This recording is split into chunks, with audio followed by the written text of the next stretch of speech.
Baik, Assalamualaikum warahmatullahi wabarakatuh. Perkenalkan, nama saya Ivan Hidayat, NIM 19 dari Angkatan 2018.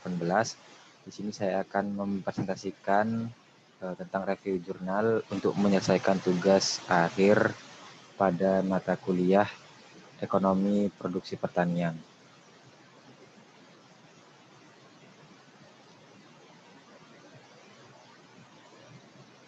Baik, jurnal yang saya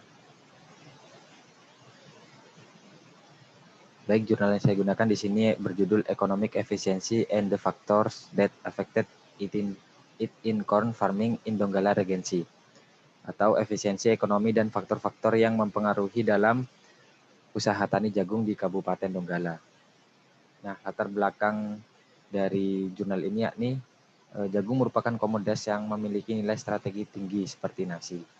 Nah, di Indonesia sendiri memiliki peluang bisnis jagung karena dalam beberapa tahun terakhir proporsi penggunaan jagung oleh pakan industri mencapai 50% dari total kebutuhan nasional.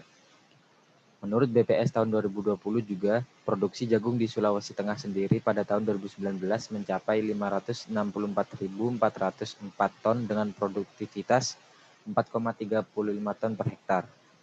Nah, di Kabupaten Donggala sendiri merupakan salah satu kabupaten dengan hasil produktivitas tertinggi, tetapi juga cenderung menurun.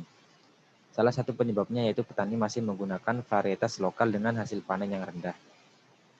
Nah, maka dari itu, penelitian pada jurnal ini bertujuan untuk menganalisis teknis, alokatif, dan efisiensi ekonomi serta faktor-faktor yang mempengaruhi dalam berusaha tani jagung. Nah, untuk metode penelitian yang saya gunakan, yang di jurnal digunakan, yakni penelitian Frontier Stochastic COP12.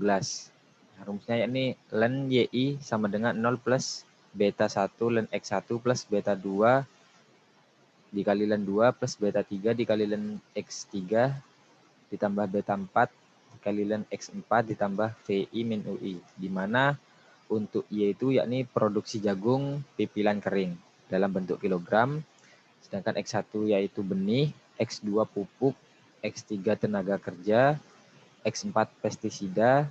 Untuk V1 di sini kesalahan acak model, dan UI ini variabel acak yang mewakili inefisiensi teknis dari sampel ke I. Nah, untuk hasil pada jurnal sendiri yakni efisiensi teknis usaha tani jagung.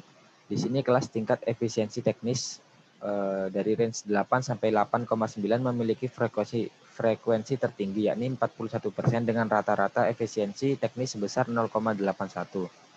Nah, sedangkan untuk efisiensi alokasi usaha tani jagung yakni memiliki kelas tingkat efisiensi alokatif dari 1 sampai 1,9 memiliki frekuensi tertinggi yaitu 63% dengan rata-rata efisiensi alokasi sebesar 1,04. Selanjutnya untuk efisiensi ekonomis usaha tani jagung, di sini dari range 0,8 sampai 0,89 memiliki frekuensi tertinggi, yaitu 49% dengan rata-rata efisiensi ekonomi sebesar 0,83. Nah, faktor-faktor yang mempengaruhi produktivitas usaha tani jagung di sini berdasarkan rasio nilai atau LR dari fungsi produksi Stochastic Frontier adalah 7,32, yang artinya fungsi produksi Frontier Stochastic dapat menjelaskan terdapat efisiensi teknis dan inefisiensi petani dalam proses produksinya. Variabel yang berpengaruh signifikan terhadap produksi jagung, yakni pada taraf kesalahan 5% adalah benih, pupuk, tenaga kerja, dan pestisida. Nah, selanjutnya faktor-faktor yang mempengaruhi efisiensi teknis usaha tani jagung. Berdasarkan variabel pendidikan, pengalaman bertani, frekuensi mengikuti penyuluhan, dan jumlah anggota keluarga produktif sangat berpengaruh signifikan secara positif pada taraf kesalahan 5% dan variabel usia berpengaruh signifikan secara negatif pada taraf kesalahan 15%. Nah, terima kasih. Cukup sekian presentasi tentang review jurnal dari saya. Jika terdapat kesalahan mohon dimaafkan. Saya tutup. Wassalamualaikum warahmatullahi wabarakatuh.